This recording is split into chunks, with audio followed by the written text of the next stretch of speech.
MDC is gravely concerned about President Chamisa's security. There is a continuous threat to President Nelson Chamisa's life, and we note with concern a perpetual invasion of his privacy. While we understand that he is a public official, we are greatly worried that the state has put up apartheid-style surveillance, which is in violation of the Constitution in reference to the President's privacy. The concerns about President Chamisa's security extend not only to him, but to his family and other senior leaders in the party. It is sinister in that the surveillance is being done in a manner that endangers the life of the President. They follow his motorcade or convoy at extraordinary high speeds. They interfere with the vehicles in his motorcade, and at times they almost run him off the road in blatant violation of road rules. We are certain their intention is to cause an accident and then blame his drivers for negligence. What is worrying about Saturday's scuffle is that they actually physically interfered with the motorcade and attempted to grab and abduct the President. They followed his motorcade at high speed from Mararendera. When the security realized that it was being followed, as according to security protocol, they adopted evasive measures. One of the measures was to move into Rua, and the vehicles followed. They returned into the highway and decided to go into Mafume, and the vehicles followed. The followers had sophisticated communication gadgets. They were armed, and one of the vehicles that was coordinated the effort had blue lights. When the security blocked one of the vehicles and confronted the individuals, they indicated that they were government officials.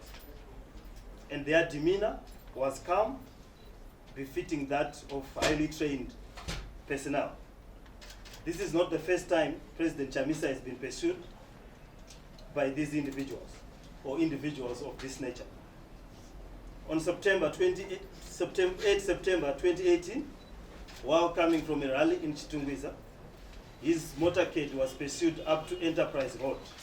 When one of the vehicles in the convoy peeled off to confront the individuals, they pulled out their arms. There was another incident on 1 November 2018. As you know, our president is a prayerful person. He had gone to pray at Lombosha. He had to cut his prayers short because of the individuals who were following him, and he had to take evasive situation.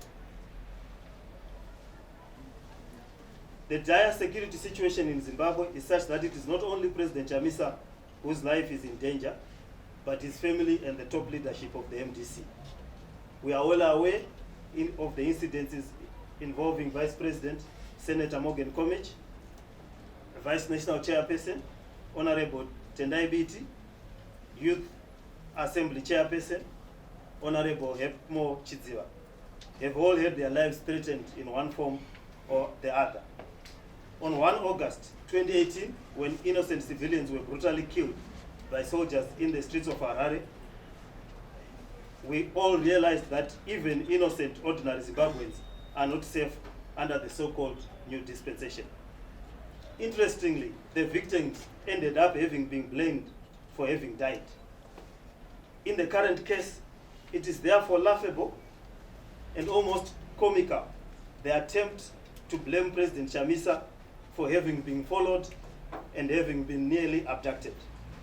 They now want to charge the victim with assault, just as they are trying to blame the victims of the incident of 1st of August when people were shot.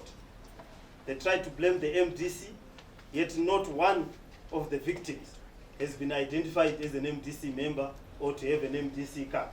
All the victims, either of the killing or the assault, have been ordinary citizens. It is their modus operandi, when all else fails, to blame the victim. They started off by trying to say it was staged Having realized that that does not carry, Monica Mchangwa, the Minister of Police, has put out a statement saying that they will charge, the police will charge the president or his security details for the incident. Indeed, they have called the head of our security to law and order, and they have him as we speak. We, however, pay tribute to citizen journalism and the journalists that for recording these incidences. Though the videos were done by an amateur, they clearly able to illustrate that the incident happened. Yesterday, someone would have said that this incident never occurred at all. One must remember that this is the same government that blamed Itai Dzamara for having disappeared himself. CVR, and some of them belong to either citizens in a small town who are unsuspecting and do not know that their registration numbers are being used for these nefarious processes. We have reported these matters to the police twice. I've gone to a police station, nothing has been done up to now. And indeed, the incident of yesterday was reported at Mavuku police station, only for us to hear that this morning that the so-called citizen had also made his report at Marondera police station. One wonders how he got back to Marondera when he was driving to Harare for their own business. The threats to the president and the party are obviously in violation of the rights that are enshrined in our constitution. Sections 52, sections 57, sections 58, sections 59 and 67.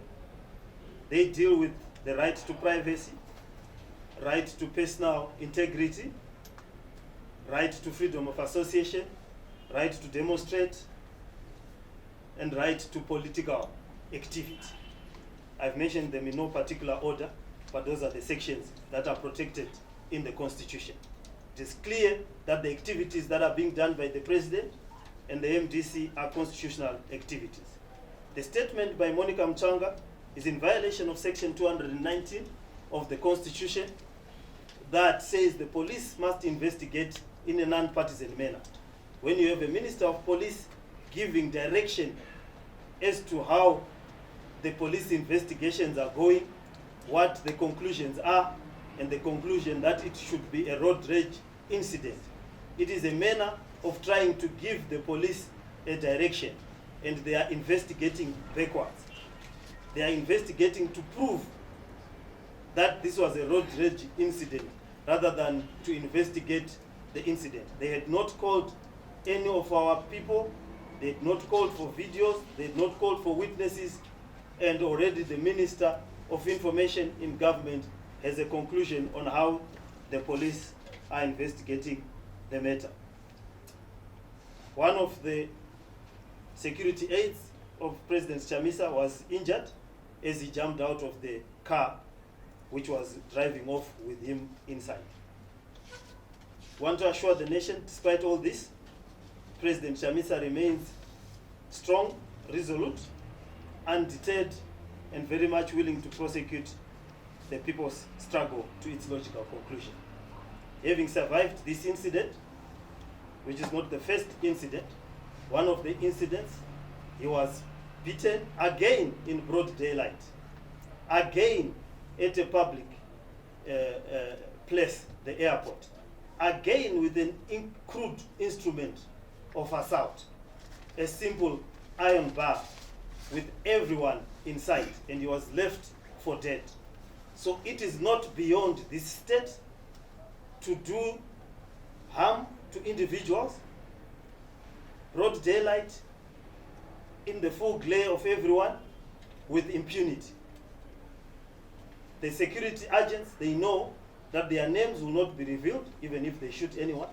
They will not be investigated even if they beat anyone. They will not, nothing will happen to them even where they try to abduct a whole president of a political party. We are obviously upset. This is very upsetting. It has been going on for some time. We have made reports. We have spoken about it in the media, and only to receive a treatment where the police or the state starts investigating us and not explaining itself in relation to the incident. In conclusion, I will quote the president, one of his favorite verses, just to assure the nation. Samuel 1, well, I'm not a prayerful pastor, but I'm sure it's verse 45, which is paraphrased here as saying that he does not believe in spears, the sword, javelins, or any manners of weapons, but he moves in the name of the Lord. I thank you.